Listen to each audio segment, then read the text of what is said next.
Ada yang bertanya apa dalilnya kholwat atau uzlah seperti yang mursyid kita amalkan dan ajarkan kepada kita, seperti para ulama-ulama ahlus sunnah wal jamaah yang mereka menjalani suluk perjalanan spiritual untuk mengamalkan syariah dengan penuh hikmah. Banyak yang memfitnah bahwa ajaran uzlah atau khalwat untuk beribadah taqarrub kepada Allah dianggap perbuatan di luar ajaran Islam. Saya jawab, orang yang menganggap khalwat taqarrub kepada Allah merupakan ajaran di luar Islam, orang yang mengungkapkan itu bisa jadi orang bodoh, tidak ngerti urusan agama secara mendalam, atau yang kedua orang yang ingkarus sunnah, orang yang ingkar terhadap ajaran-ajaran Rasul sallallahu alaihi wasallam dan juga para sahabat. Atau memang dia orang yang di luar Islam karena tidak mengerti. Ada orang Islam yang bodoh, awam, dan sok tahu. Ada yang memang ingkarus sunnah, mengingkari kebenaran, mengingkari ajaran-ajaran Rasul dan sahabat. Ada juga yang memang orang di luar Islam yang memang tidak faham. Bisa jadi salah satunya itu. Kalau orang di luar Islam wajar tidak faham dan mereka tidak akan berkomentar bahwa itu di luar ajaran Islam karena mereka tidak paham, tidak akan mungkin berkata demikian, betul kan? Orang non muslim tidak akan mungkin mengatakan khalwat yang diajarkan oleh Said Alwi dan gurunya, kemudian ulama-ulama ahli sunnah, ulama-ulama ahli tasawuf, ahli pembersihan jiwa, itu bukan ajaran Islam. Tidak mungkin orang non muslim mengatakan demikian karena mereka tidak akan paham, belum paham. Jadi mereka tidak akan mengatakan itu. Jadi dimungkinkan kemungkinan besar antara dua orang yang berikutnya. Siapa? Orang yang muslim tapi sok tahu dan bodoh, atau yang kedua orang yang muslim tapi ingkarus sunnah. Apa dasar hukumnya khalwat? Dengan kriteria yang tidak keluar daripada syariatul Islam. Khalwat yang sesuai dengan syariatul Islam tidak meninggalkan kewajiban. Ada kalanya guru mursyid mengajarkan khalwat keluarnya pada saat Jumatan saja, sedangkan sholat-sholat fardu dan sunnahnya menyendiri, infirad, karena meyakini sholat fardu jamaah itu hukumnya fardu kifayah, bukan fardu ain. Tapi ada juga guru mursyid yang mengajarkan kepada muridnya ketika khalwat boleh keluar di setiap waktu sholat untuk melaksanakan sholat jamaah. Ada juga yang mengajarkan atau melaksanakan khalwatnya pada saat sholat jamaah dan mengajarkan ilmu kepada murid-muridnya masih boleh keluar tapi langsung kembali masuk. Ada yang seperti itu. Jadi macam-macam.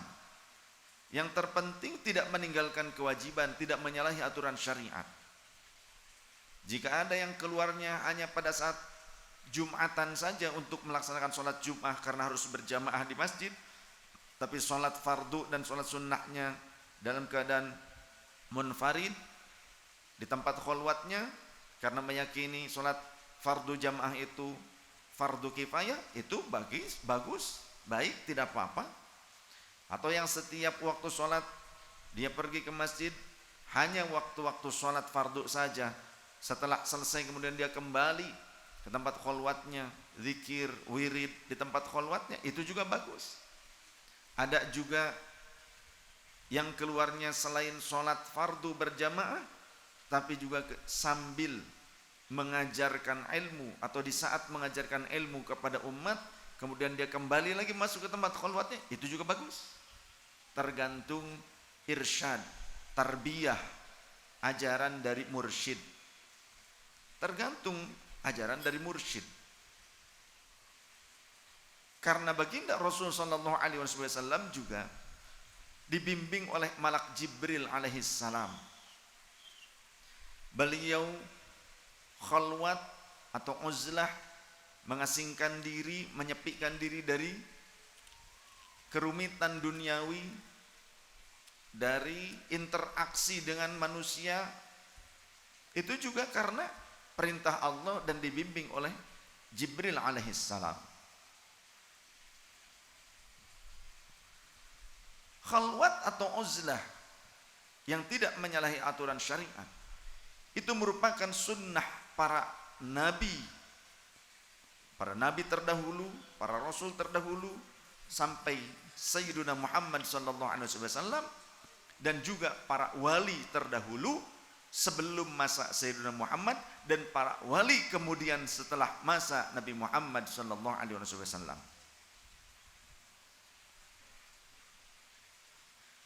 Sebagaimana dikisahkan di dalam Al-Quran, dalam surah Maryam ayat 48. Bismillahirrahmanirrahim. Wa a'tazilukum wa ma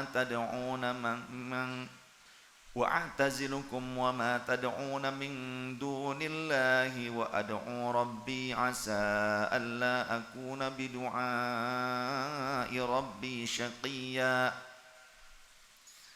Wallahu wa rasuluhu a'lam bi muradi wa ma'na. Wa a'tazilukum wa ma tad'una min dunillahi, dan aku akan menghindarkan diri dari kalian dan dari apa yang kalian sembah. Aku akan menghindarkan diriku dari kalian. Aku akan mengasingkan diriku dari kalian, dan juga menghindarkan diriku wa ma tad'una min dunillah, dan dari sesembahan selain Allah yang kalian sembah itu. Wa ad'u rabbi, dan aku akan berdoa kepada Tuhanku, asa alla akuna bidu'ai rabbi syaqiyya, semoga saja Tuhanku tidak mengecewakan aku dengan doaku. Ini perkataan Nabiullah Ibrahim alaihissalam. Ketika Nabiullah Ibrahim terus diburu oleh kaumnya yang menyembah selain Allah Ta'ala, selalu digunjing, difitnah Nabiullah Ibrahim itu. Kemudian juga selalu dimusuhi, dizalimi oleh kaumnya pada masa itu. Maka pada saat sudah tertekan dan tak tahan, merasakan tekanan-tekanan yang hebat dari umat pada saat itu, dari kaumnya pada masa itu, Nabiullah Ibrahim alaihissalam pergi dalam beberapa saat meninggalkan kaumnya. Beliau berkhalwat, beruzlah, yang kemudian beliau berdoa kepada Allah Subhanahu wa taala. Dan nyata ketika harapannya kepada Allah tidak dikecewakan, Allah bahkan memberikan putra-putra kepada Nabiullah Ibrahim alaihissalam. Diberikan 2 putra saat itu oleh Allah Subhanahu wa taala sebagai jawaban dari doanya Nabiullah Ibrahim alaihissalam. Ketika seseorang dizalimi, bersabarlah. Ketika kita dizalimi, bersabarlah. Karena jika bukan kita yang bersabar, siapa lagi yang akan mengamalkan ibadah sabar? Sabar itu ibadah yang paling besar pahalanya. Salat harus sabar. Orang yang tidak sabar dalam salatnya, ia akan mencuri salatnya. Tumakninahnya tidak ada, rukuk sujudnya tidak ada. Bahkan jiwanya digadaikan kepada dunia, walaupun fisiknya sedang ia hadapkan kepada Allah. Walaupun fisiknya sedang ia hadapkan kepada Allah, nyatanya jiwanya ia gadaikan kepada dunia. Harus sabar ketika salat, sehingga kita benar-benar merasakan sang kekasih dekat dengan kita.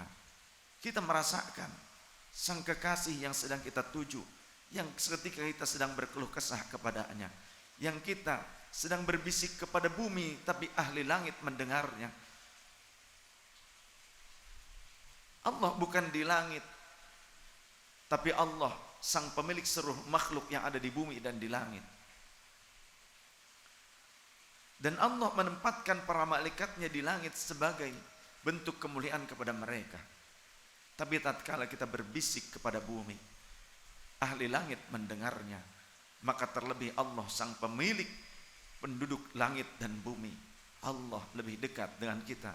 Nahnu aqrabu ilaihi min hablil warid.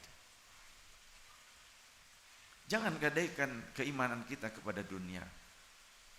Jangan gadaikan salat kita hanya untuk duniawi belaka.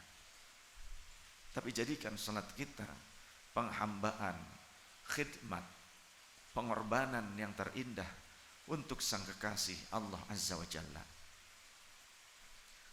Begitu pula ketika kita berkhalwat, perlu kesabaran. Ketika kita bersedekah, perlu kesabaran.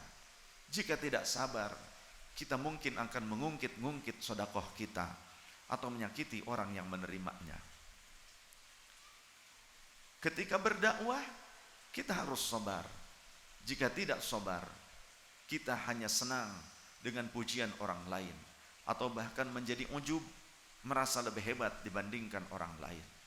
Ketika berilmu, tetap harus sabar, supaya kita tidak sombong seperti iblis. Iblis itu alim, iblis itu ma'rifat, iblis itu abid, tapi dia tak mampu bersabar, sehingga kesombongannya memuncak, dan kesombongan adalah dosa yang paling disenangi oleh iblis. Ketika memiliki nasab yang indah, yang baik, yang bagus, sabar, jagalah hal-hal yang baik dari leluhurmu. Jangan mencoreng nama baik mereka. Dan jangan pula menjadikan nasab muliamu untuk kasab, untuk mencari uang. Tapi jadikan nasab mulia leluhurmu sebagai motivasi untuk bisa menapaki langkah-langkah indah, akhlak mulia dari leluhurmu. Ketika mendapatkan jabatan yang tinggi, bersabarlah. Jangan sampai engkau terlena dengan kekuasaan yang kau miliki. Bersabarlah, karena ketika engkau memikul tugas berat sebagai pejabat, sebagai pemimpin, maka akan ada yang pro kontra kepadamu. Siapapun yang tidak suka, sebagus apapun programmu, mereka tetap akan membencimu. Maka ingatlah Allah dalam kebenaran dan kesalahan yang mungkin engkau lakukan. Tujuanmu adalah mengabdi dan akan dimintai pertanggungjawaban. Sekecil apapun amanah yang diberikan kepadamu, semua itu tak akan pernah luput dari pertanggungjawaban di hadapan sang pemilik keadilan yang hakiki, Allah Azza wa Jalla. Ilmumu, hartamu, kekayaanmu, kepintaranmu, kepandaianmu, tingginya derajatmu di tengah-tengah masyarakat, popularitasmu, semua itu ada konsekuensinya. Bahkan setiap huruf yang kita ketik di jejaring sosial, semua itu pasti akan ada konsekuensi di mana Allah akan menghisabnya. Semoga Allah menutupi aib kita di dunia dan di akhirat.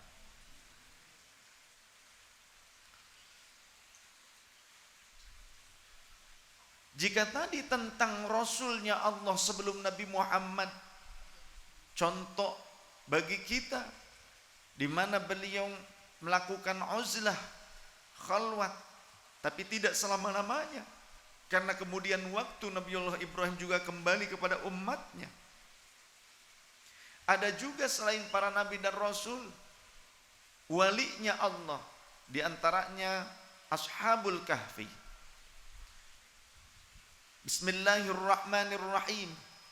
wa idh i'tazaltumuhum wa ma ya'buduna illa Allah fa'wu ilal kahfi yanshur lakum rabbukum mir rahmatihi wa yuhayyi' lakum min amrikum mirfaqa. Surah Al-Kahfi ayat 16. Wallahu wa rasuluhu a'lam bi muradi wa ma'na.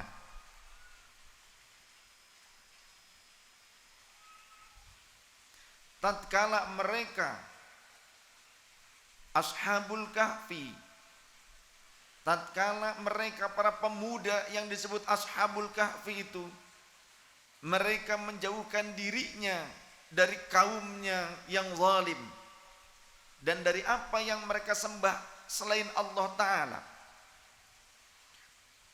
maka Allah Subhanahu wa Ta'ala memerintahkan kepada mereka melalui ilham kepada mereka agar mereka berlindung. Fa'wu ilal kahfi, berlindunglah kalian ke dalam goa itu, pergilah kalian berlindung ke dalam goa itu tatkala mereka itu diburu dan juga dizalimi oleh kaumnya, difitnah.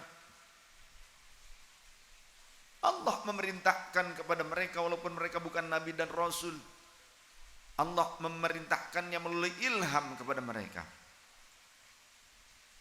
Dan Allah mengutus malaikat dengan hatifnya untuk menyampaikan hatif tersebut, kabar dengan suara tanpa rupa dari malaikatnya Allah Ta'ala. Fa'wu ilal kahfi yanshur lakum rabbukum mir rahmatihi wa yuhayyi' lakum min amrikum mirfaqa. Pergilah kalian berlindung ke dalam gua itu.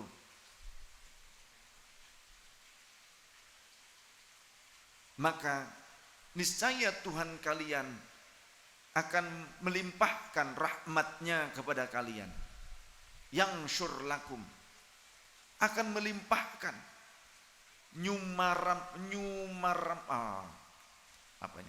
nyumarambahaken, gitulah, sumarambah cek Sunda mah. Allah akan menebarkan, melimpahkan rahmatnya untuk kalian.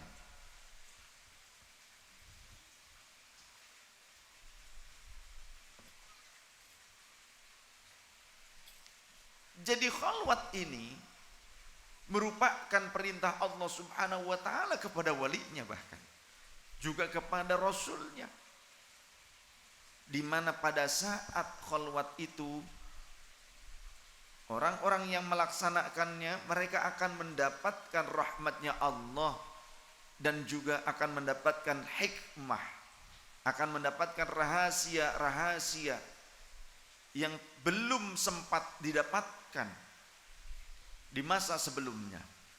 Akan banyak sekali rahasia-rahasia rabbaniyah, ilahiyah yang akan dilimpahkan oleh Allah kepada mereka.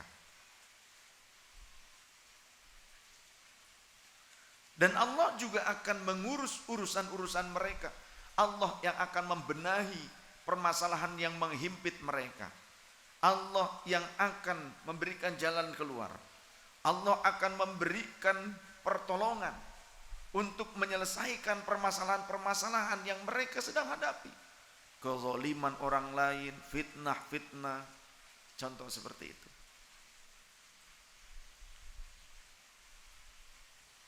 Selama di saat khalwat dan uzlahnya itu dia tidak menyalahi aturan Allah. Kalau ada orang bertanya, tapi kan itu Ashabul Kahfi tidur aja, tidak diceritakan sholat. Di masa itu sholatnya belum diwajibkan 5 waktu, dan Allah yang membuat mereka tertidur selama 300 tahun lebih. Allah yang membuat mereka tertidur sekitar 307 tahun lamanya. Yang namanya orang tertidur dan tidaklah menua. Mereka tidak menua, tetap dengan umur segitu saja, seperti pada saat awal mereka memasuki gua tersebut. Ketika lelah dalam perjalanan menuju gua, pada saat di gua mereka lelah, ditidurkan oleh Allah. Sehingga pada saat mereka bangun, mereka merasa lapar. Kemudian teman-temannya menyuruh, siapa kira-kira yang pergi ke pasar, ke kota untuk membeli makanan, nih bawa uangnya. Pada saat di pasar mau belanja makanan gak laku. Ini uang zaman mana udah gak laku katanya. Tapi mereka merasa aneh, orang-orang kota pada saat itu, ini kok masih ada uang yang sudah 3 abad lamanya. Dari mana kalian dapatkan? Ya uang kami katanya. Begitu.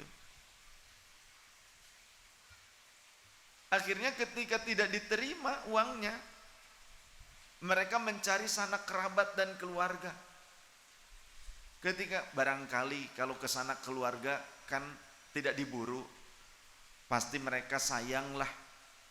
Apalagi sudah sekian lama tidak berjumpa. Namanya keluarga, sehari aja kan dicari. Kecuali memang sudah tidak berharga lagi, tidak dicari. Ya. Jadi bapak kalau dicari sama istrinya berarti itu tanda kamu masih berharga di mata istrimu. Pada dasarnya khalwat itu mengurangi makan, mengurangi minum, mengurangi bicara, mengurangi ghaflah atau lupa diri, mengurangi berinteraksi dengan selain Allah. Ya. Jadi uzlah itu atau khalwat itu sebetulnya mengurangi makan, mengurangi tidur, mengurangi bicara, mengurangi ghaflah, lalai, mengurangi interaksi dengan selain Allah. Itu sebetulnya isinya. Ketika kita mengurangi makanan supaya saat khalwat kita tidak gampang ngantuk dan kita menguji keimanan kita yang sebelumnya keimanan kita digadaikan pada qutul balad, pada makanan pokok negeri kita. Kita sering menggadaikan keimanan pada makanan pokok, sehingga kalaupun kita sudah makan mie rebus 2 bungkus, roti 3, plastik, belum dikatakan makan kalau belum ngadahar kejo. Sampai-sampai sudah makan nasi uduk pun dikatakan belum makan. Lontong 2 porsi belum makan. Dul. Masya Allah. Banyak orang yang berkata, kalau saya tidak makan nasi, kalau saya tidak makan makanan pokok, nanti saya akan lemah. Bohong. Berarti keimananmu digadaikan. Saya sudah merasakan kurang lebih 8 tahun tidak makan makanan pokok, tidak makan yang mengandung beras, ya, nasi pun tidak, apalagi beras. Emang ayam. Bahan baku beras walaupun bentuknya berlainan tidak saya makan. Kurang lebih wallahu a'lam kisaran sekitar 8 tahunan. Fa amma bi ni'mati rabbika fahaddits. Mudah-mudahan Allah tidak menghilangkan pahala dari mujahadah yang saya lakukan, tapi ini sebagai bentuk jawaban kepada Anda yang mungkin di dalam diri, kalau saya enggak makan nasi nanti lemah. Kata siapa? Justru yang saya rasakan pada saat itu kuat. Saya bisa ngangkat orang dengan mudah. Biiznillah bisa ngangkat mobil yang masuk kejeblos mater sendiri dengan mudah dengan izin Allah. Sekarang belum tentu. Karena sekarang kaidahnya beban hidup lebih berat daripada beban cicilan mobil.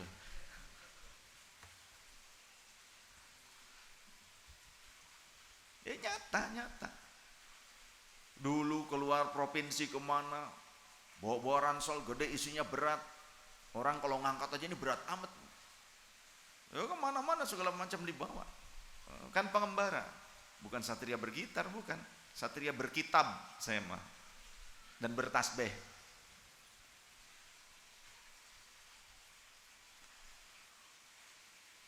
Kurangi makan. Artinya puasa saat uzlah, saat khalwat itu puasa. Tetap bukanya maghrib. Tapi jangan mentang-mentang kita puasa kemudian makanannya penuh terus. Makanya ketika saya khalwat selalu tersisa makanan, padahal cuma 1 kali dikirimi oleh Umi, itu menjelang maghrib di dekat tempat khalwat. Itu untuk 1 porsi makanan, 1 kali makan katanya. Tapi saya jadikan 2 kali dan masih tersisa separuh. Masih tersisa separuh. Kadang kalau yang masih tahan lama, kayak kurma, kayak apa, suka saya simpen. Sampai beres khalwat masih ada kadang. Seringnya dikembalikan, sisa karena tersisa. Dan pada saat khalwat, upayakan makanannya jangan menerima pemberian dari yang lain. Upayakan orang yang kita percaya saja yang memasak dari hasil harta yang benar-benar yakin halalan thayyiban. Maka biasanya saya sebelum khalwat ke istri, ini untuk bekal makanan saya dan ini untuk bekal istri ketika ditinggal khalwat. Begitu. Jadi kalau khalwat ya buat istri juga ditinggalin lah nafkahnya. Jangan sampai kita keluar khalwat istri modar. Upayakan yang yakin halalan thayyiban, hasil dari kasab kita, diupayakan. Makanya sering bilang ke istri, jangan nerima pemberian dari yang lain. Kalau diberi, silahkan konsumsi oleh siapa saja, oleh santri, oleh siapa, kasihin. Padahal saya yakin yang memberi kepada saya pada saat itu saking kasih sayang kepada saya, mungkin itu dari hasil kasab halalan thayyiban. Tapi ihtiyat, kita harus wiroi, upayakan hasil sendiri. Itu diterima mah diterima oleh istri saya pemberian. Istri saya yang makan kali. Tapi kadang dikasihin katanya ke santri. Pada saat khalwat bukan berarti saya menolak pemberian. Saya juga sering dikasih makanan, buah-buahan. Saya makan biasa. Ketika tidak khalwat, di saat tidak khalwat. Kalau saya rasa wah ini halalan thayyiban, ya saya makan.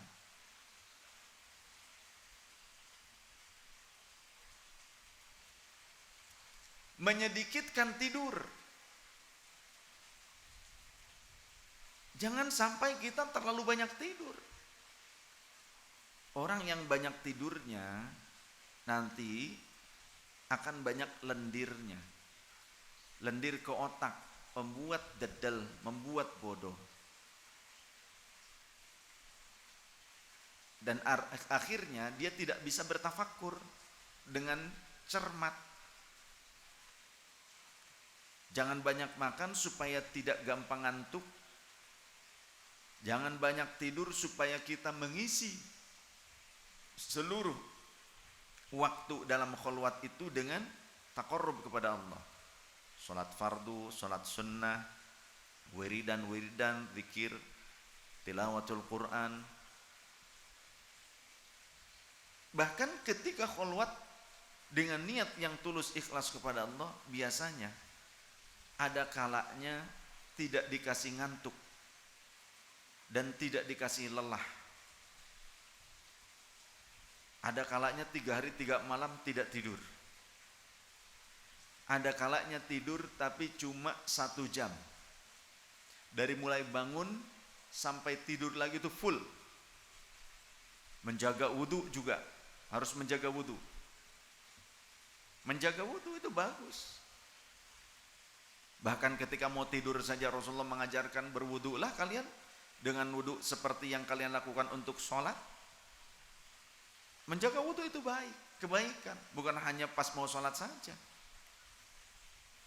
daimul wudu. Ada kalanya dari mulai bangun sampai tidur lagi itu sholat wirid, sholat wirid, sholat wirid. Ada kalanya nanti mandi dulu ke toilet boleh, tapi nanti wudu lagi, bersuci lagi, langsung sholat li syukril wudu. Setelah itu sholat sunnah yang lainnya atau tilawatul Quran, wirid-wiridnya terus full sampai tengah malam, tidur 1 jam, bangun lagi pada saat dini hari. Ada kalanya seperti itu, terus dan terus seperti itu selama 40 hari dengan izin Allah, karena makanannya juga disedikitkan. Dan perbanyak zikir, kurangi berbicara. Artinya diganti bicara dengan orang lain. Ketika kholwat kita berbicaranya kepada Allah. Jadi hindari berbicara dengan manusia kalau bisa. Selama kholwat saya tidak berkomunikasi dengan siapapun di luar tempat kholwat, kecuali dengan Allah, ya, kecuali dengan Allah subhanahu wa ta'ala. Dan kalau ada yang membimbing, berarti ya berbicara sesekali dengan pembimbingnya. Kalau ada pembimbing ya, yang datang membimbing, ya juga sesekali berbicara dengan pembimbing itu.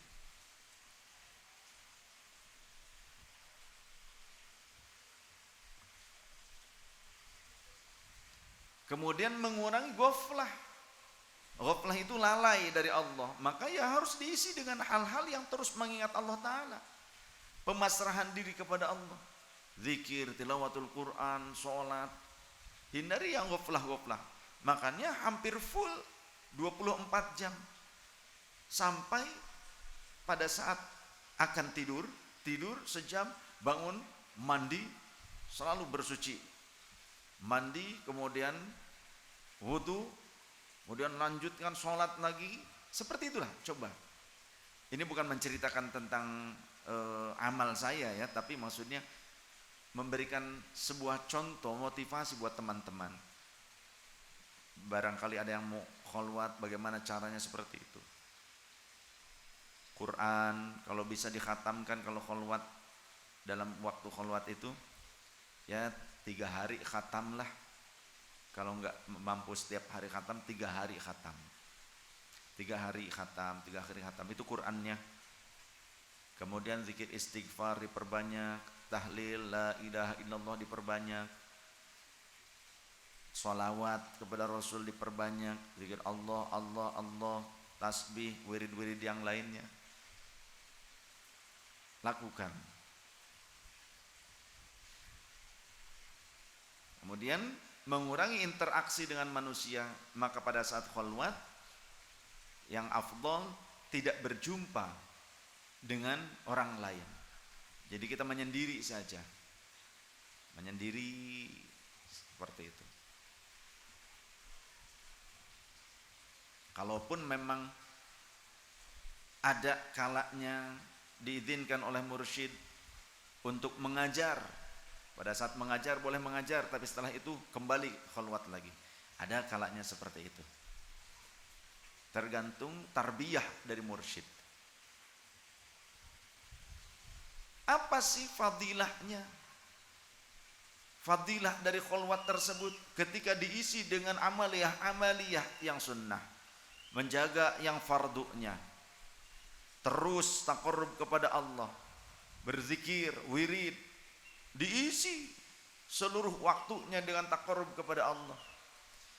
Maka sebagaimana Allah Subhanahu wa taala berfirman dalam hadis qudsi, ana jalisu man dzakaroni, aku adalah teman duduknya orang yang mengingatku.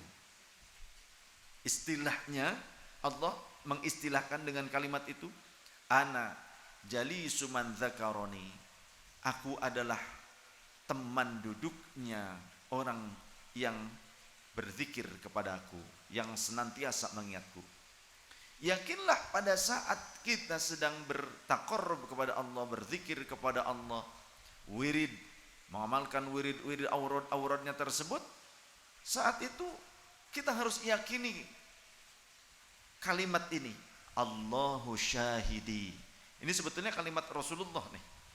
Ada di dalam kitab Nasaihul Ibad juga. Tapi ini diamalkan oleh para wali. Saya juga saat ini ingin mengijazahkan, ini mudah-mudahan bisa jenengan wiridkan. Boleh diwiridkan. Boleh diwiridkan. Ini menurut para wali adalah salah satu zikir dan doa yang memudahkan pengamalnya untuk diangkat derajatnya menjadi walinya Allah. Saya berharap murid-murid saya, keluarga saya, kerabat saya, dzurriyyah saya, keturunan saya dijadikan kekasihnya Allah. Tapi jangan hanya diwiridkan saja. Ini sebelum diwiridkan, kita harus beriktikad. Pada saat tadi, ini saya ingin menjelaskan tentang iktikadnya dulu, tentang bawaan jiwa, tentang keyakinan jiwa. Jadi pada saat kita zikir, pada saat kita wirid, sholat, taqarrub kepada Allah, kita harus punya keyakinan Allahu syahidi. Allah menyaksikan aku. Allahu hadiri, Allah itu ada dekat denganku. Allahu muttali'u alayya, Allah memandangku, melihatku, melihat kepadaku. Itu harus ada pada keyakinan kita pada saat kita zikir, taqarrub, ibadah kepada Allah. Allahu hadiri, Allah itu ada. Allahu syahidi dulu. Allahu syahidi, Allah menyaksikanku. Allahu hadiri, Allah itu ada dekat denganku. Allahu muttali'u alayya, dan Allah memandang, meneliti aku. Harus punya perasaan itu. Nah, untuk zikirnya saya akan mengijazahkan. Bismillahirrahmanirrahim.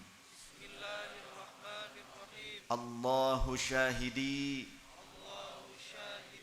Allahu hadiri, Allahu muttali'u alayya, Allahumma barik li fi hayati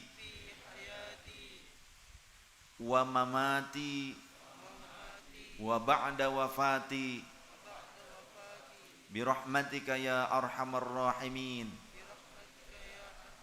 Allahu syahidi, Allahu hadiri, Allahu muttali'u alayya, Allahumma barik li fi hayati wa mamati wa ba'da wafati birahmatika ya arhamar rahimin. Allahu syahidi, Allahu hadiri, Allahu muttali'u alayya, Allahumma barik li fi hayati wa mamati wa ba'da wafati birahmatika ya arhamar rahimin. Ajaztukum. Saya berharap semuanya dimudahkan untuk menjadi walinya Allah. Karena sekarang pendaftaran walinya Allah untuk menjadi walinya Allah itu sepi. Karena banyak orang-orang hanya mendaftarkan diri untuk duniawinya saja. Menjadi tinggi derajatnya di hadapan manusia, menjadi terkenal di kalangan manusia, hanya itu saja. Menjadi besar di kalangan manusia, tapi jarang sekarang orang yang ingin mendapatkan mangzilah, kedudukan yang tinggi di dekat Allah, pada pandangan makom yang dipandang oleh Allah dengan makom atau pandangan yang indah, pandangan cinta, pandangan kasihnya Allah. Menjadi besar namanya di hadapan para malaikatnya Allah, menjadi terkenal populer di kalangan kekasih-kekasihnya Allah, karena Allah yang mempopulerkan. Sekarang sudah semakin jarang orang yang daftar. Ya. Ayolah naik derajatlah, naik tingkat. Ingin sukses mencapai Allah Subhanahu wa ta'ala, mencapai ridhonya, rahmatnya Allah, mencapai cintanya Allah. Jangan cuma cinta manusia yang dituju, naik tingkat, cintanya Allah yang dituju. Baca wirid yang tadi minimal 5 kali setiap ba'da sholat, atau sehari semalam 25 kali. Rasakan pada saat berzikir yang tadi, Allahu syahidi, Allah menyaksikan aku setiap saat, langkahku, diamku, saat berdiri, saat duduk, saat berbaring, berbicara Allah menyaksikan aku, saat bergerak Allah menyaksikanku. Allahu hadiri, Allah itu dekat, ada dekat denganku. Karena kata Allah, nahnu aqrabu ilaihi min hablil warid, aku lebih dekat kepada hambaku dibandingkan urat kerongkongannya, dibandingkan nyawanya sendiri, dibandingkan perhatian dirinya sendiri. Allahumma ttali'u alayya, Allah melihatku, memandangku dan meneliti aku, memperhatikan aku dengan seksama. Maka apapun yang kulakukan Allah melihatnya. Allahumma barik li, Allah berkahi aku, fi hayati, dalam kehidupanku, wa mamati, saat aku mati, wa ba'da wafati, dan saat kehidupan setelah kematianku, birahmatika ya arhamar rahimin. Baca itu. Dan ini yang selalu saya baca, salah satu yang sering saya baca ini, amaliyah saya. Dan guru-guru kami menyampaikan bahwa kalimat itu adalah kalimat yang insya Allah, insya Allah, insya Allah, siapa yang istiqomah mengamalkannya, mudah-mudahan diangkat jadi walinya Allah. Saya berharap Ahbabur Rasul ini oleh Allah dijadikan tempat perkumpulan para walinya Allah, perkumpulan para ulama as-salihin, al-arifin wa amila bi ulumihim, perkumpulan siddiqin, dzakirin wa dzakirat, taibin wa taibat, salihin was salihat, qanitin wal qanitat, qari'in wal qari'at, al-mutasaddiqin wal mutasaddiqat. Mudah-mudahan Ahbabur Rasul dimanapun, majelis-majelis Ahbabur Rasul, ma'had Ahbabur Rasul, masjid Ahbabur Rasul, dijadikan sebagai tempat perkumpulan hamba-hamba yang bertakwa, yang memiliki qalbun salim.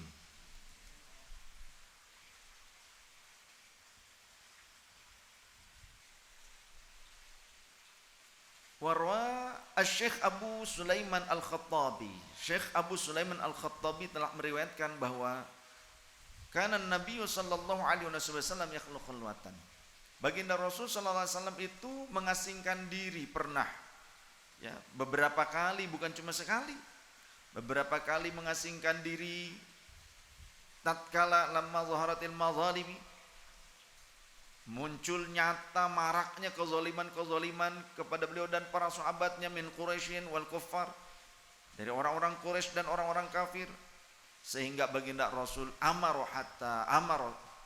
sehingga memerintahkan kepada ashabahu, pada para sahabatnya, untuk berhijrah ilal Habasyati, ke Habasyah, berhijrah ke Habasyah, padahal Habasyah pada saat itu rajanya itu Nasrani. Tapi yang dimaksud Nasrani itu ahlul kitab yang memegang ajaran Nabiullah Isa yang masih murni, seolah-olah yang masih murni. yang meyakini akan datangnya Rasul terakhir sebagai penutup para nabi dan Rasul, mengamalkan ajaran-ajaran hikmah Rasul sebelum Nabi Muhammad, dan itu nyata ketika rajanya namanya Raja Najasyi, ketika para sahabat awalnya hijrah itu ke Habasyi, justru ke negeri non muslim seolah-olah, tapi mereka pengamal ajaran terdahulu. Ketika ada sahabat Amr bin As sebelum masuk Islam, itu diperintahkan untuk memburu kelompok para sahabat yang sudah masuk Islam ke Habasyi untuk diambil kembali. Maka terjadi perdebatan sengit. Maka sang raja kemudian membuat sebuah pertanyaan. Beberapa pertanyaan dipertanyakan, maka akhirnya orang-orang muslim itu dipertahankan dan dinyatakan akan dijaga dan bebas mereka hidup di Habasyi, di Habasyah. Sang raja dengan keadilannya, dengan akhlaknya yang baik, menguji siapa yang benar kira-kira. Ternyata para sahabat orang-orang mukminlah yang benar, dan mereka diperkenankan tinggal di Habasyah dan akan dilindungi selama mereka tinggal di Habasyah. Akhirnya sahabat Amr bin As yang saat itu belum masuk Islam itu pulang dengan tangan hampa dan berjanji akan menghabisi orang-orang mukmin tersebut dan menyiksa mereka kelak ketika sudah keluar dari Habasyah.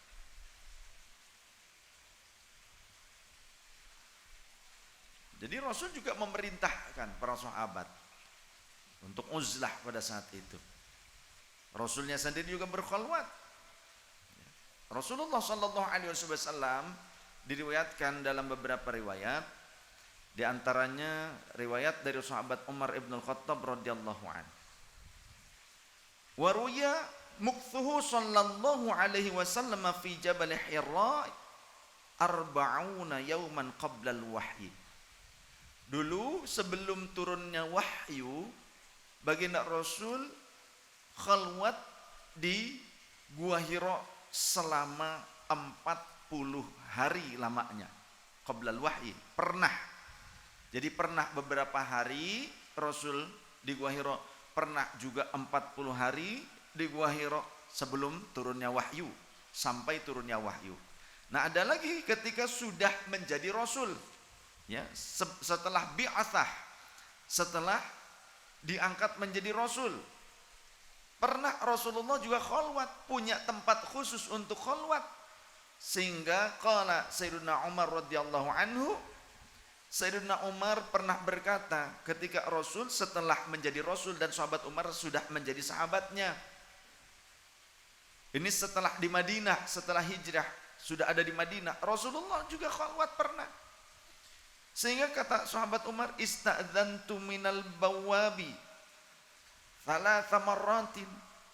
Aku meminta izin kepada sang penunggu, penjaga pintu. Jadi Rasul menugaskan orang tertentu untuk menjaga pintunya supaya tidak dimasuki oleh orang lain. Ada orang yang berjaga. Aku meminta izin kepada mereka sebanyak 3 kali. Fa'adzinali, maka akhirnya aku diizinkan oleh baginda Rasul sallallahu alaihi wasallam untuk menemuinya. Wa dakhaltu fiha, dan aku masuk ke dalam tempat khalwatnya baginda Rasul. Wa annahu la'ala hasirin fara'aitu atharal hasiri fi jambihi sallallahu alaihi wa alihi wasallam. Maka ternyata aku melihat baginda Rasul tengah merebahkan dirinya di atas selembar tikar dari anyaman pelepah kurma. Pada selembar tikar dari anyaman pelepah kurma. Fara'aitu atharul hasiri fi jambihi sallallahu alaihi wasallam. Maka sahabat Umar berkata, maka aku melihat ada bekas-bekas pada lambungnya baginda Rasul, pada pinggangnya baginda Rasul, dari bekas anyaman pelepah kurma tersebut, dari bekas alasnya tersebut yang kasar.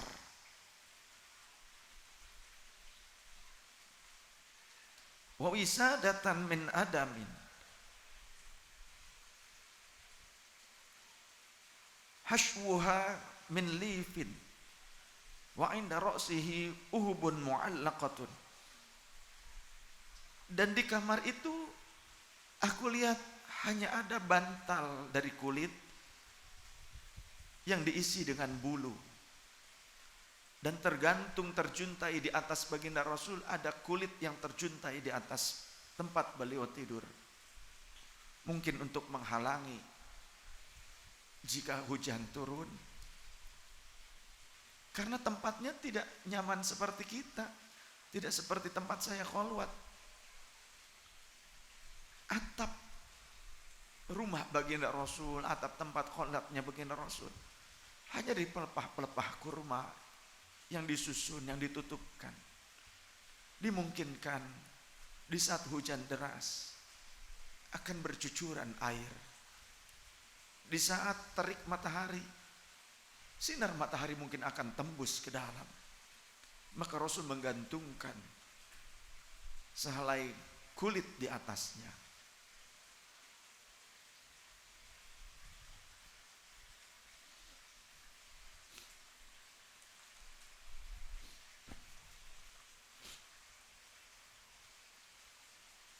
Apa yang terjadi setelah itu? Fabakaitu, maka aku pun menangis, kata sahabat Umar. Aku sedih menyaksikan Rasulullah, seorang nabi, seorang rasul, dia tidur pada alas pelepah kurma yang kering, yang membekas pada bagian lambungnya, dan bantalnya hanya dari kulit yang diisi bulu. Di kamarnya tidak ada yang lain kecuali itu. Faqala, maka baginda Rasul berkata, "Ma yubkika?" Apa yang membuatmu menangis, Umar? Fakultu, maka aku menjawab, "Ya Rasulullah, inna Kisra wa Qaisara fima huma fihi." Sesungguhnya Kisra, raja-raja Persia, wa Qaisar, dan para kaisar, Caesar, raja Romawi, fima huma fihi, mereka sesuai dengan posisi mereka keadaannya. Mereka begitu mulia, dimuliakan. Mereka begitu nyaman dan dibuat nyaman. Tapi engkau, wa anta Rasulullahi sallallahu alaihi wasallam, tapi engkau ya Rasul, engkau ini Rasulnya Allah, engkau adalah utusannya Allah, tapi engkau keadaannya seperti ini ya Rasulullah. Qala, maka Rasulullah menjawab, ama tarda an takuna lahumud dunya wa lana al-akhiratu. Apakah engkau tidak rela, wahai sahabatku, jika dunia itu untuk mereka, tapi akhirat akan diperuntukkan untuk kita? Apakah engkau tidak ridho jika kebahagiaan itu hanya diperuntukkan untuk mereka, dan akhirat yang selama-lamanya, yang lebih baik daripada dunia ini, diperuntukkan untukku? Maka qultu, aku menjawab saat itu pula, raditu ya Rasulullah, aku ridho ya Rasulullah. Wa dzalika ta'limu li ummati, dan itulah cara baginda Rasul memberikan pelajaran kepada umatnya. Beliau terlebih dahulu melakukannya sebelum beliau memerintahkan kepada sahabat-sahabatnya. Sahabat-sahabat yang dirahmati Allah Subhanahu wa taala. Ada sebuah riwayat yang walaupun tidak terlalu kuat, tapi bisa diamalkan untuk fadailul a'mal, targhib dan tarhib, di mana qala Rasulullah sallallahu alaihi wasallam, al hikmatu asyratu ajza'i Tis'atun fil uzlati wa wahidatun fis sumti. Hikmah itu ada 10 cabang, ada 10 macam. 9 macam ada terdapat pada uzlah, pada khalwat. Wa wahidatun fis sumti. Dan hikmah yang satu terdapat ketika diamnya kita. Diam bukan berarti kita salah, tapi diam karena menghindar dari masalah yang mungkin akan muncul lebih besar. Tapi ketika harokahmu, pergerakanmu bermanfaat, maka bergeraklah, taharrak, bergeraklah. Jika manfaatmu lebih besar dengan bergerak, dengan berkarya, maka berkaryalah. Jadi tidak setiap saat kita diam, tidak sepanjang waktu kita menyepikkan diri, mengasingkan diri dari manusia, dari dunia. Tapi ada waktu-waktu tertentu yang memang kita perlu fokus kepada Allah Subhanahu wa taala, dan di waktu lainnya kita menebar manfaat kepada sesama.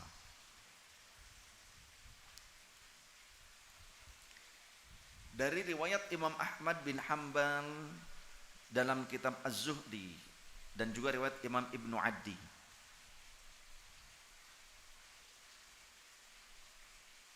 ada hadis di mana keterangannya menjelaskan siapa yang uzlah, siapa yang khalwat selama 40 hari, maka akan memancar darinya, dari kolbunya, sumber-sumber hikmah dari lisan, dari kolbu dan lisannya.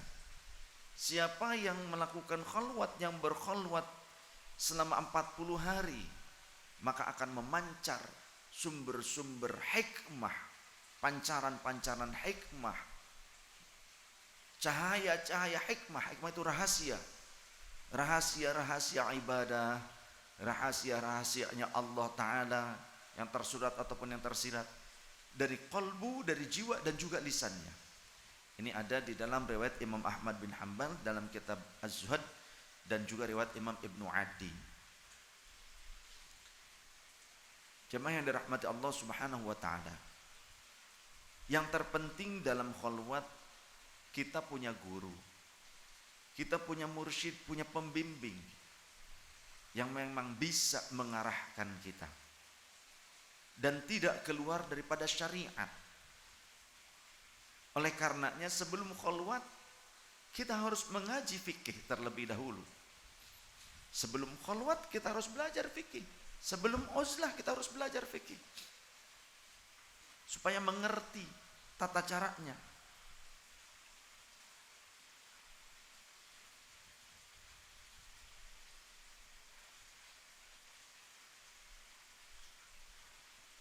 Sebagaimana perkataan Al-Imam Ibrahim An-Nakhai, utlubul fiqha thumma al-uzlata. Pelajari dulu fikih, kemudian uzlahlah. Kenapa kok ada perintah uzlah juga, ajaran uzlah dari beliau Imam Ibrahim An-Nakhai? Karena juga selaras dengan perkataan Imam Ibnu Sirin. Imam Ibnu Sirin ini perawi Imam Ibnu Sirin. Beliau berkata, al-uzlatu ibadatun. Uzlah itu merupakan bagian daripada bentuk ibadah. Ini juga selaras dengan ungkapan sahabat Umar ibn al-Khattab radhiyallahu anhu, khudhil uzlata qismatan lakum. Ambillah uzlah sebagai satu bagian bagi kalian. Artinya apa? Uzlah itu bagian yang juga disyariatkan di dalam Islam. Uzlah adalah sebuah bentuk suluk atau perjalanan spiritual syariah yang disyariatkan di dalam Islam, yang memiliki hikmah, nilai-nilai dari rahasia-rahasianya Allah Ta'ala. Jadi kalau kita ingin merasakan peningkatan spiritual kita, cobalah belajar untuk khalwat. Bukan berarti selamanya kita harus khalwat, bukan. Tapi sediakan waktu beberapa saat untuk kita khalwat, hanya memfokuskan diri kepada Allah Subhanahu wa taala. Karena selama ini kita khalwat ya di kamar, tapi bareng sama ponsel. Khalwat gak boleh megang ponsel.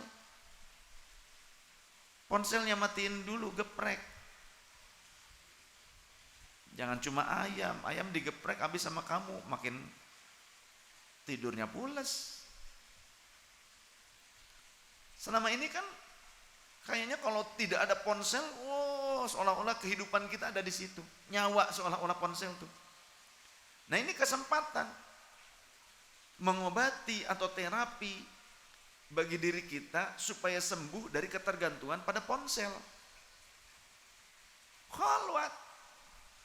Jadi jangan ada WhatsAppan, apalagi Facebookan, apalagi di upload. Gue lagi khalwat. Kan sekarang serba jadikan status ya. Urusan pribadi saja, urusan pribadi, urusan rumah tangga apa jadi status sekarang mah. Enggak di Facebook, enggak di WhatsApp, enggak di TokTok, dog sekalian.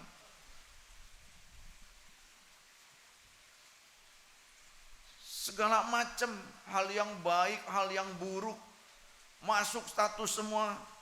Hal yang punya nilai ibadah pun disetatuskan juga sampai hilang pahalanya, enggak kerasa. Enggak tahu itu kenapa. Hal-hal yang nyeleneh pun nyeleneh, hal yang nyeleneh. Narsis lah apa seorang menjadikan status.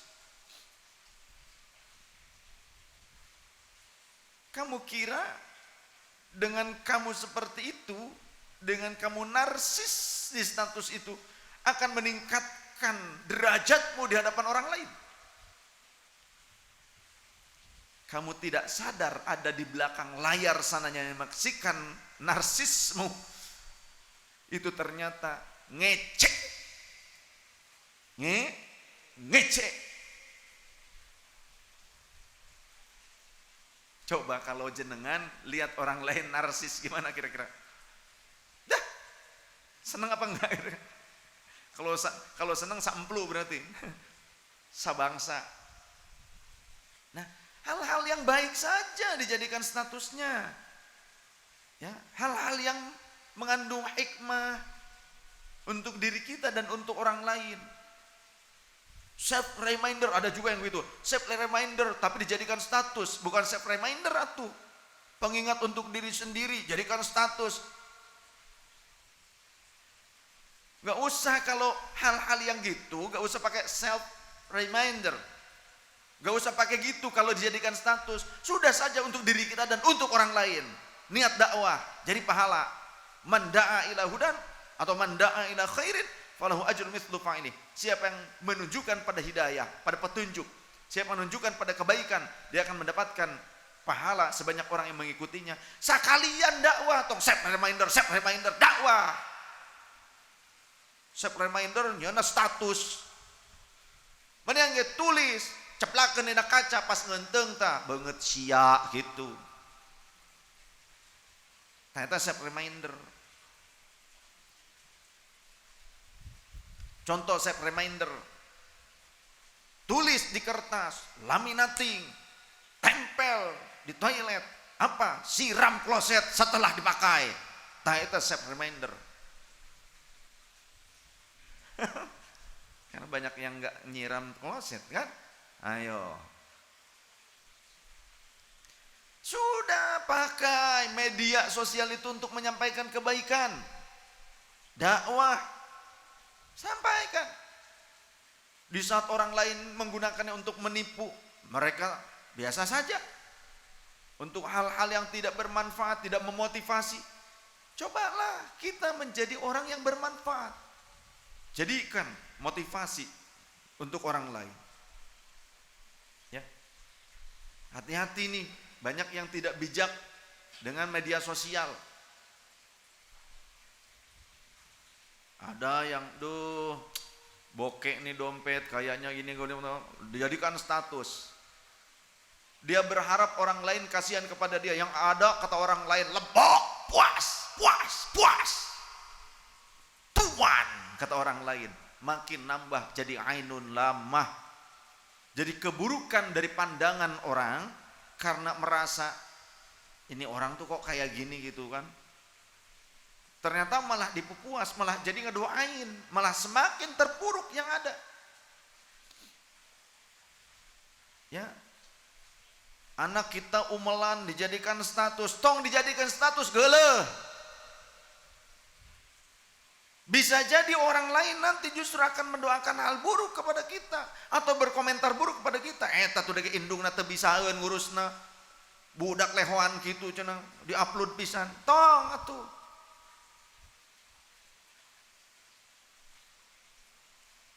Bijak.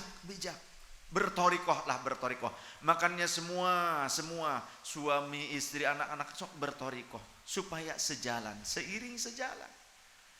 Karena dengan torikoh kita diajarkan, dididik untuk melembutkan jiwa kita, untuk semakin mawas diri kepada Allah Ta'ala. Segala hal yang dituju adalah ridhonya Allah. Walau ada kalanya manusia itu tempatnya salah, khilaf, ya kan? Maka tujuan atau fungsi torikoh itu adalah stimulan bagi kita untuk mengingat Allah. Adalah asupan atau bahasa lainnya multivitamin ruhani kita. Karena zikir torikoh itu merupakan kanzun atau gudang dari rahasia para walinya Allah. Sehingga di dalam kitab yang lain, sirrut tariqi fi awradiha, rahasia jalan-jalan pencapaian makrifat, rahasia-rahasia torikoh itu ada pada wiridnya. Oleh karenanya, fa inna kulla syaikhin qad ja'alallahu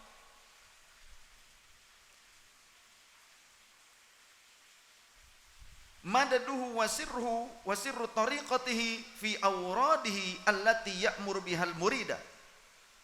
Allah telah menjadikan pada setiap syekh, setiap guru mursyid, madadnya, wasilah pertolongannya, wasirruhu, dan juga rahasia sang syekh, rahasia sang mursyid, wasirru tariqatihi, dan juga rahasia torikohnya sang mursyid, torikohnya syekh, itu fi awradihi allati ya'mur bihal murida, ada pada wirid-wirid yang diperintahkan oleh syekh kepada muridnya, ada pada auradnya yang diajarkan oleh syekh kepada murid-muridnya supaya diamalkan.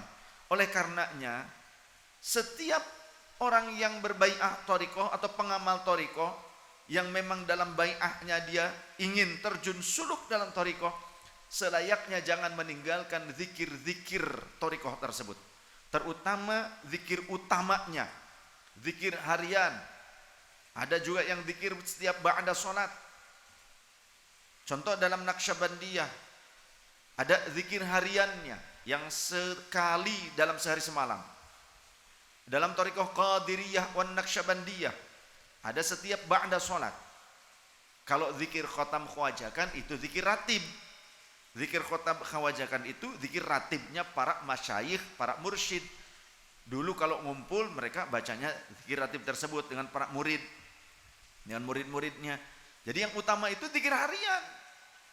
Makanya Grand Syekh Abdullah Faiz Ad-Dagestani berkata, siapa yang mendawamkan, melanggengkan zikir harian thariqah, maka akan bersinar qalbunya dengan sinar rabbaniyah, sinar ilahiyah, petunjuk dari Allah Subhanahu wa taala. Terbuka futuh, terbuka qalbunya, kasyaf, tersingkap penghalang-penghalang akibat dosa itu dari rahasia-rahasia Allah taala. Ayo amalkan, rutinkan, istiqomahkan. Jadi khalwat itu sewaktu-waktu saja, tidak sepanjang waktu. Karena setelah zahir batin kita khalwat, kita itu sebagai latihan, dan kita diuji supaya bisa khalwat dalam keramaian. Khalwat dalam keramaian maksudnya fisik kita berinteraksi setelah khalwat zahir batin, kemudian fisik kita berinteraksi, bekerja seperti biasanya bermanfaat, tapi batin kita tetap berkhalwat kepada Allah. Yang dilarang oleh Rasulullah khalwat dengan ghair mahram. Yang dilarang oleh Rasulullah, oleh syariat adalah khalwat dengan ghair mahram. Ya, jadi jangan sampai khalwat yang sesuai syariat tadi itu dikategorikan tidak ada di dalam Islam, bahkan terlarang. Itu orang yang bodoh yang mengatakan itu. Ya. Itu orang yang bodoh yang mengatakan itu.